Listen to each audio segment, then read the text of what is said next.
नमस्कार, आपका हार्दिक स्वागत है।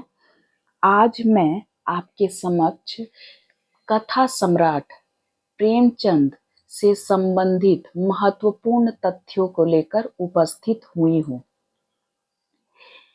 प्रेमचंद कहानीकार के रूप में इतने प्रतिष्ठित हुए कि एक संपूर्ण युग का नाम इनके नाम पर रखा गया, प्रेमचंद युग।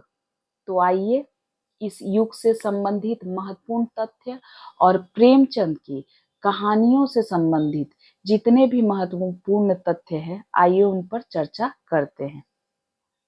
मुंशी प्रेमचंद का समय कब से कब तक का है, ये आप देख ले।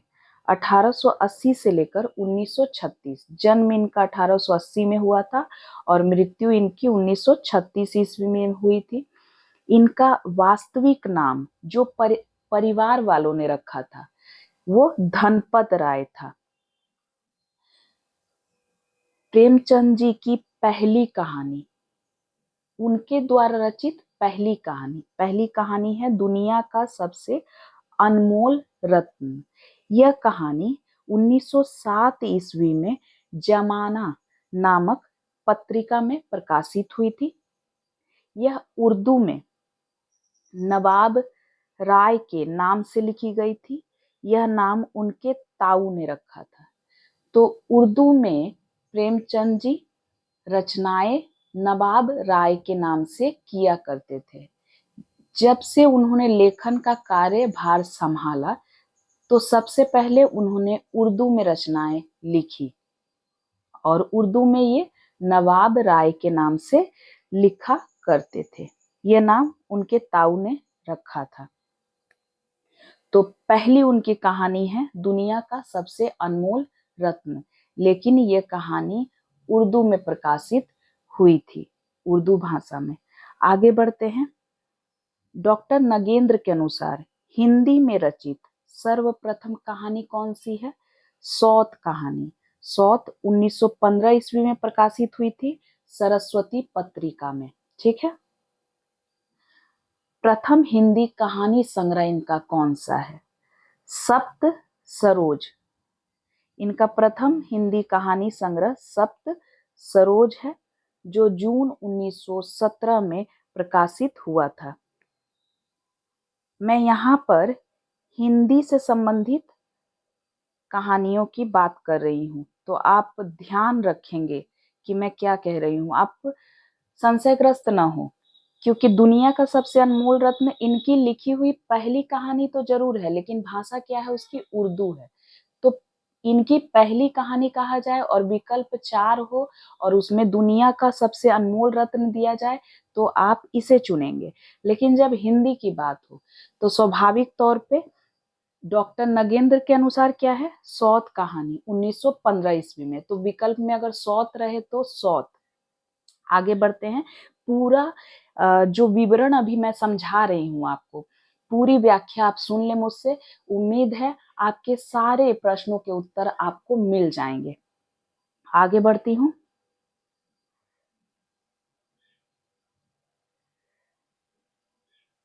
अब देखिए, डॉक्टर नगेंद्र के अनुसार फिर हिंदी में रचित अंतिम कहानी कौन सी है? अंतिम कहानी है कफन, 1936 ईस्वी में। तो प्रथम कहानी संग्रह का नाम मैंने अभी बताया है सप्त सरोज। नाम याद रखेंगे आप। 1917 में प्रकाशित हुआ था। कहानी संग्रह में बोल रही हूँ। और पहली कहानी नगेंद्र के अनुसार कौन सी है? सौत कहानी है, जो 1915 में प्रकाशित हुई है। अब आगे बढ़ते हैं।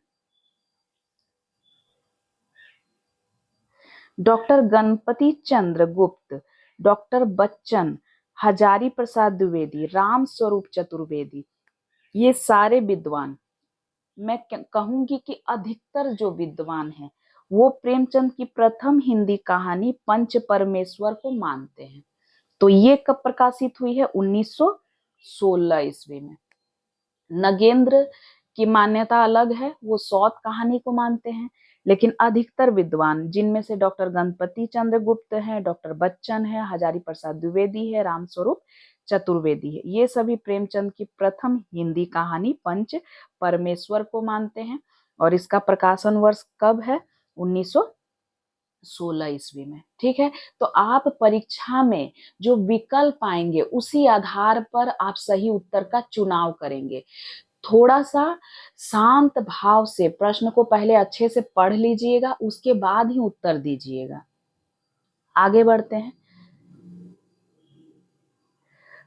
कमल किशोर गोयनका के अनुसार प्रेमचंद जी का प्रथम कहानी संग्रह सोजे वतन है। अभी मैंने हिंदी में प्रथम कहानी संग्रह बताया है आपको 1917 में। कौन सा था? सप्त सरोज। ये हिंदी में है। ठीक है, इसकी भाषा क्या है? हिंदी है।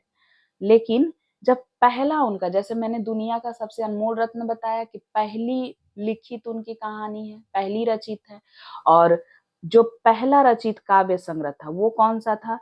वह उर्दू में था। आइए इसे पहले समझते हैं। यह कहानी संग्रह कब प्रकाशित हुआ? इसका नाम क्या है? सोजे वतन। ठीक है, और ये कहानी संग्रह जुलाई 1908 ईस्वी में कानपुर में जमाना प्रेस, मैंने बताया ना जमाना पत्रिका, ये कानपुर में है और उर्दू में प्रकाशित हुआ। तो सबसे पहले उनकी प्रारंभिक रचनाएं जो है उर्दू में रचित है। इस बात को आप ध्यान में रखेंगे। इसी वजह से अधिकतर अभ्यर्थी दुविधाग्रस्त होते हैं। वो उनकी प्रारंभिक रचनाएं जो अलग भाषा में, उर्दू भाषा में है और हिंदी भाषा की रचनाओं दोनों में संशयग्रस्त हो जाते हैं कि कौन सी कहानी पहली है। भाषा का आप ध्यान रखेंगे। तो सोजे वतन जो है 1908 ईस्वी में कब? कानपुर जमाना प्रेस से उर्दू में प्रकाशित हुआ था, जिसकी कहानियां देश प्रेम से परिपूर्ण थी। कलेक्टर ने सेडिशन राजद्रोह के आरोप में इसकी 700 बची प्रतियों को आग में जलवा दिया था। इस पर उन्होंने अपने मित्र मुंशी दया नारायण निगम के सुझाव पर अपना छद्म नाम प्रेमचंद रखा। इस प्रतिबंध के बाद ही ये नवाब राय नाम को छोड़कर प्रेमचंद नाम से लिखने लगे। बात समझ में आई? जमाना पत्रिका उर्दू की पत्रिका थी। ठीक है, और दया नारायण निगम जो है उसके संपादक थे और प्रेमचंद के बहुत ही अच्छे घनिष्ठ मित्र थे। तो उन्होंने सुझाव दिया। अंग्रेजी सरकार की तरफ से इन्हें विरोध का सामना करना पड़ा और उसके बाद इन्होंने अपना नाम बदलकर प्रेमचंद रख लिया और नवाब राय जो नाम है इन्होंने त्याग दिया, इस नाम को छोड़ दिया था। ठीक है, अब प्रेमचंद नाम से उनकी पहली कहानी कौन सी है? प्रेमचंद नाम से मतलब नवाब राय नाम छोड़ने के बाद जब प्रेमचंद नाम से उन्होंने लिखना शुरू किया तो उनकी पहली कहानी बड़े घर की बेटी है और उर्दू मासिक पत्रिका, मैंने बताया था जमाना पत्रिका, दिसंबर 1910 के अंक में प्रकाशित हुई थी। ठीक है, आगे बढ़ते हैं। प्रेमचंद जी की कहानियों का विकास क्रम हम देख लेते हैं। किस किस समय कौन सी कहानियां प्रकाशित हुई है? तो प्रेमचंद जी द्वारा रचित कहानियों के विकास क्रम को निम्न 3 सोपानों में विभाजित किया जा सकता है। प्रथम सोपान क्या है? 1915 से 1920 ईस्वी तक। इस चरण की कहानियों में सुदीर्घ कथानकों और घटनाओं का अत्यधिक विस्तार एवं आदर्शवाद का प्रयोग हुआ है। तो प्रारंभिक जो उनकी कहानियां हैं वो आदर्शवाद से प्रेरित है। ठीक है, और लंबे लंबे कथानक है, उसमें घटनाओं का अत्यधिक विस्तार है, वर्णन प्रधान जो शैली होती है उस स्तर पे कहानियां रची गई थी और आदर्शवाद है। और अंतिम चरण क्या होता है? शुद्ध यथार्थवाद में ये पहुंचते हैं, आदर्श उन्मुख यथार्थवाद कहते हैं। प्रेमचंद की जो रचनाएं हैं पहले आदर्श से आगे बढ़ती हैं और यथार्थवाद तक पहुंचती है जो जीवन की वास्तविकता है।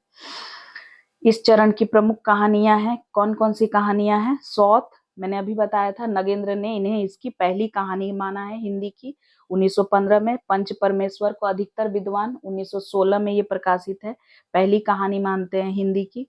सजनता का दंड 1916, ईश्वरीय न्याय 1917, दुर्गा का मंदिर 1917। आगे बढ़ते हैं।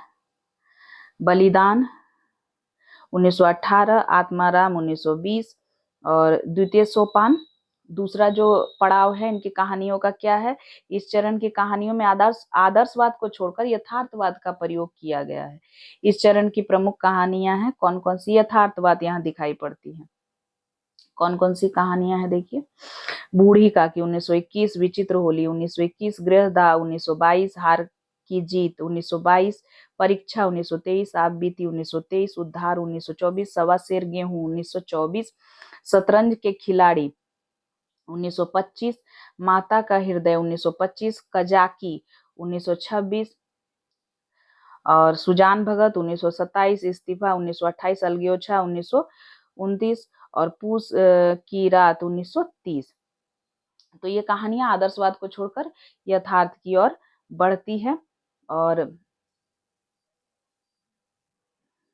आप समय तो देख ही पा रहे हैं, 1920 से 1930 का जो समय है ये द्वितीय सोपान है, और प्रथम सोपान कब से कब तक था, 1915 से 1920 तक था।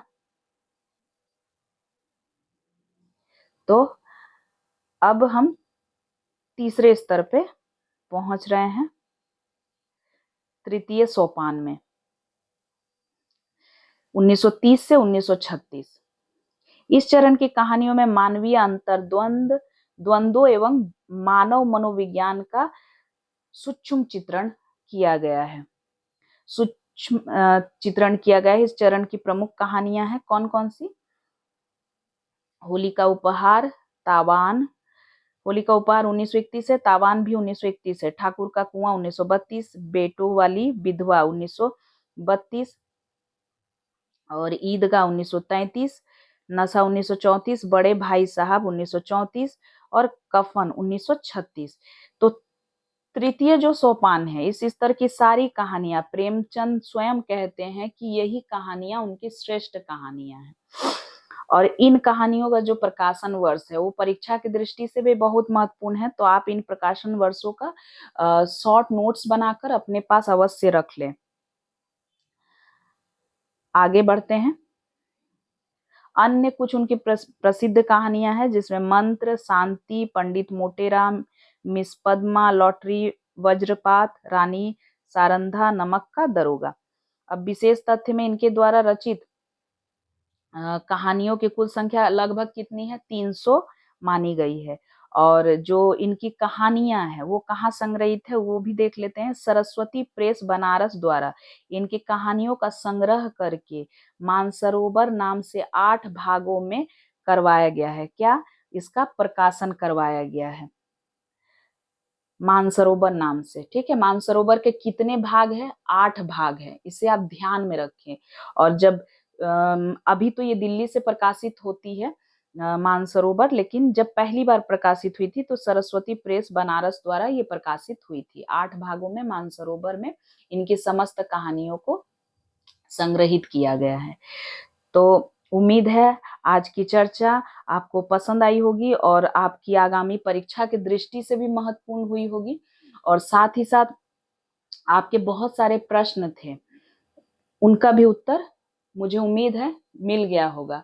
अन्य किसी समस्या के लिए आप हमें कमेंट बॉक्स में अवश्य सूचित करें, मैं अवश्य उन प्रश्नों के उत्तर देने का प्रयास करूंगी। तब तक के लिए धन्यवाद।